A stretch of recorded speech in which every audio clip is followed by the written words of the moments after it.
Shenna. Shenna, please invite everyone to watch Green Bones. Manood po kayo ng Green Bones ngayong Pasko. December 25. Yay! Film Festival. Thank you so much, Shenna.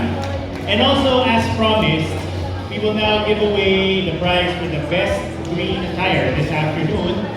So kanina habang busy po tayo sa mga Q&A natin, naglilibot na yung ating mga mapagmatsyag ng mga mata, ng mga producers ng Green Bones para pumili ng winner. So sino po kaya ang nanalo ng ating best green attire?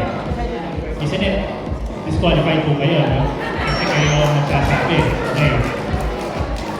Okay, ang winner ay... The winner is from Marites University. June Nardo.